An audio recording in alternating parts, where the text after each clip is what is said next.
തൈര് വീട്ടിലെങ്ങനെയാണോ ഉണ്ടാക്കുന്നതെന്നാണ് ഇന്ന് കാണിച്ചു തരാൻ പോകുന്നത്. അതിന് വേണ്ടിയിട്ട് ഞാനിവിടെ 1 ലിറ്റർ പാലാണ് എടുത്തിരിക്കുന്നത്. അപ്പോൾ 1 ലിറ്റർ പാലിൽ അതിൻ്റെ ഏകദേശം 1 ലിറ്റർ തന്നെ വെള്ളം ചേർക്കണം. അത്രയും വെള്ളം ചേർത്തിട്ട് പാല് തിളപ്പിക്കാൻ വയ്ക്കുക. ഇപ്പം നന്നായിട്ട് വെട്ടി തിളച്ചിട്ടുണ്ട്. നമുക്ക് ഇടയ്ക്കിടയ്ക്കൊന്ന് ഇളക്കി കൊടുത്താൽ മതി.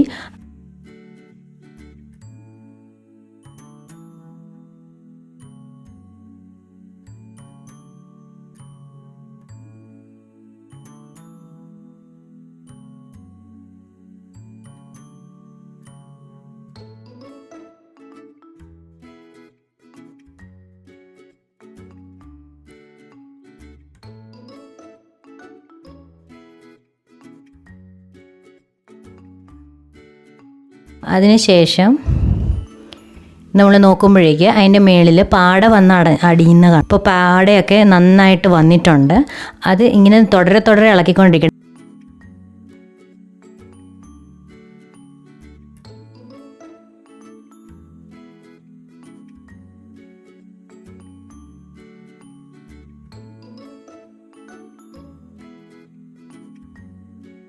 നന്നായിട്ട് അത് വെന്ത് ആ വെള്ളം മുഴുവൻ വറ്റി പാല് ഏകദേശം പകുതിയോളം ആകും.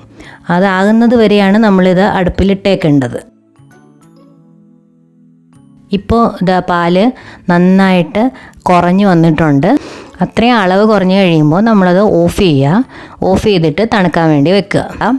ഒരു റൂം ടെമ്പറേച്ചറിലേക്ക് എത്തിക്കഴിയുമ്പോൾ 2 സ്പൂണോളം തൈര് ഒഴിച്ചിട്ട് അത് നന്നായിട്ട് ഇളക്കി വയ്ക്കുക. നമ്മൾ തൈര് ഏത് പാത്രത്തിലാണോ ചെയ്യാൻ ഉദ്ദേശിക്കുന്നത് അതിനകത്തേക്ക് ഒഴിച്ച് വയ്ക്കുക.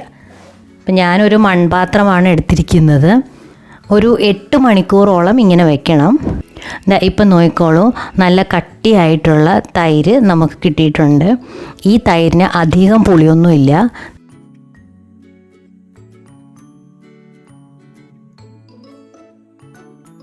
എന്തായാലും എല്ലാവരും ഇതുപോലെ ചെയ്ത് നോക്കുക. Thank you.